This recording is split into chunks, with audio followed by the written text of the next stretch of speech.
Welcome to Nightmare Motors. This here is the start of the Honda CT build. Now, today we are just going to be pulling off these ugly chain guards. We're going to clean them up, zinc them up, and check what condition the chain and sprocket's in. No point sitting around talking, we may as well get stuck in. So in order to get this guard off, we have to undo these bolts to get these guards off. The front sprocket I've already checked in the last video, that's all pretty much good.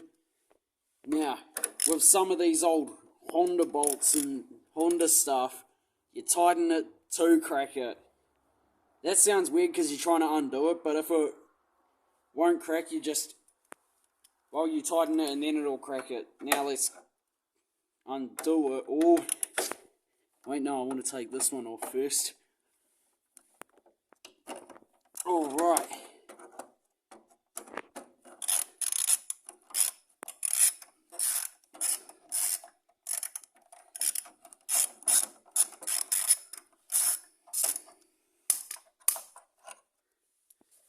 Right, we are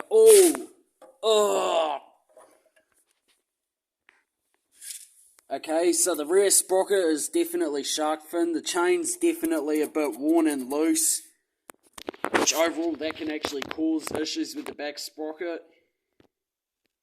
Myself a little friend here just to help get this done quicker. Now, this doesn't really seem like a good bike for what I spent on it, even though it has collector's value. I just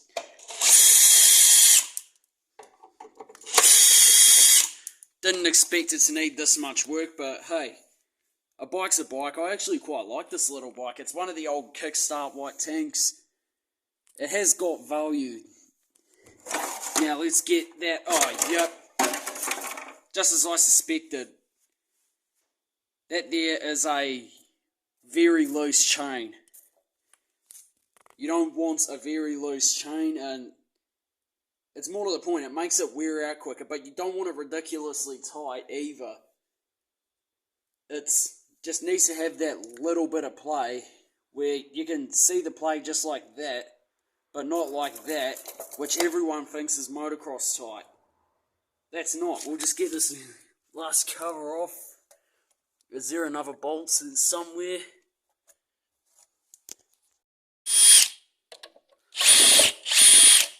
Ah, that's what was holding it on, so we'll just take that out. Oh, yay. Yeah, that's definitely going to have rust issues. And that'll need to get water blasted as long with... Oh, there's the master link right there. So that's what takes the chain off, and either way, if you're wondering what shark finning is, if you take a look at the sprocket, it's sort of like looking like a shark fin. That means that it's going to wear out. So, dang. Actually, I could take this off and just do this now as well. But yeah, I'm also going to do this bit here and the bars, mainly just to give me something to actually do and make it look a bit nicer. What's this? Rusted, that's what. Now, the thing with this, I think it might have been a dairy farm bike, actually, because dairy farmers, not trying to be rude, but these bikes end up rusty as hell by the end of their career. They can say, I'm going to take care of this one. They'll put these on, thinking that it's going to take care of it. They'll leave this on, thinking that it's going to take care of it. But instead, that's where all the mud and silt builds up and causes stuff like this. Dang, wait, wrong socket.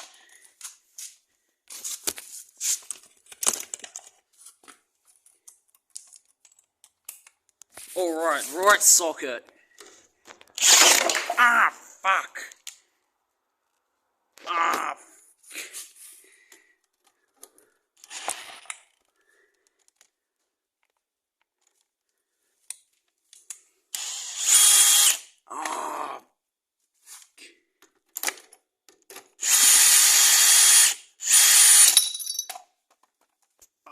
now I'm just going to be wire brushing it, and I'll put some rust converter on as well, just to help soften it up in that, to make it a bit easier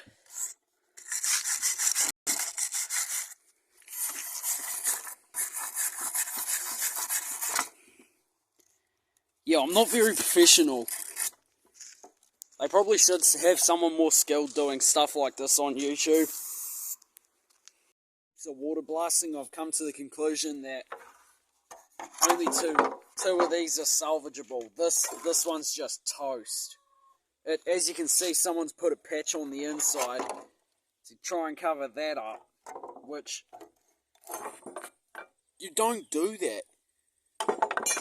These are just toast as it is. Not that I'm going to have it on them when I sell it. If someone wants it on it, sure, I'll give it to them. But these are just toast, so that's all obviously going to get put in the scrap pile.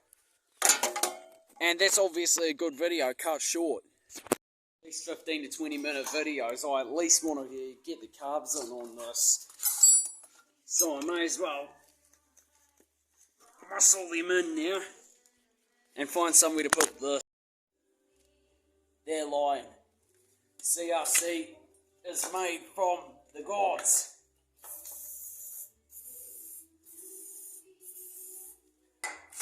On top of that, but it'll help just get it in nice and smoothly. Also, it should have one.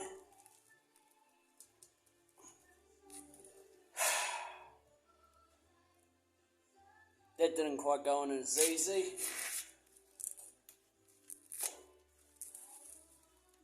And two.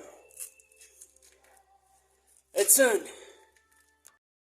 Alright, so next thing I'm going to continue on to bolt onto the fuel tank. Now this here is just a pit bike fuel tank that I got off Trade Me for, it was about $50 including shipping. Pretty good, as you can see, it's plastic. So that narrows down the manufacturer.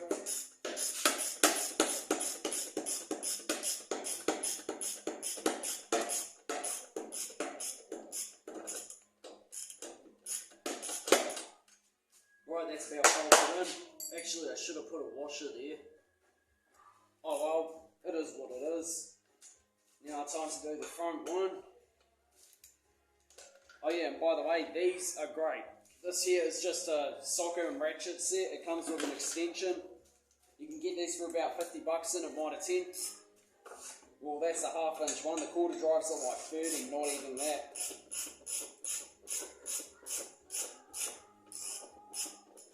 Now, if you're wondering why this doesn't look very professional in terms of the camera angles and that, I haven't got much good equipment. At the moment, I've just got my phone because my GoPro died. And other than that, tools are about the most important thing at the moment, and getting this actually running. Which to do that, the CT has to get gone. I'm trying to decide what I'm going to do with that. If I somehow end up with like 600 subscribers, I might raffle it. You never know. So now we'll just rig up that line. And there's only one way to do that.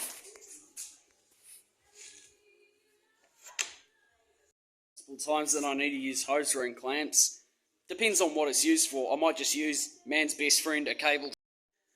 This here controls the fuel, so it goes off, on, no reserve. Now we'll just quickly put a cable tie on with one hand, which is a lot tougher than you'd think. Now,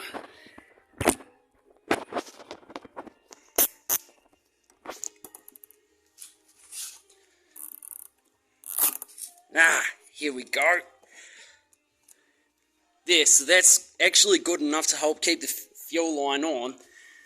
The coil, the wiring will go around it. Now you might be wondering, what do you do with the big flappy bit? Well, that. Oh yeah, and the front engine mounts are done. I've got one more mount to do underneath. Everything's starting to take shape. I just need to also do up these carbs, which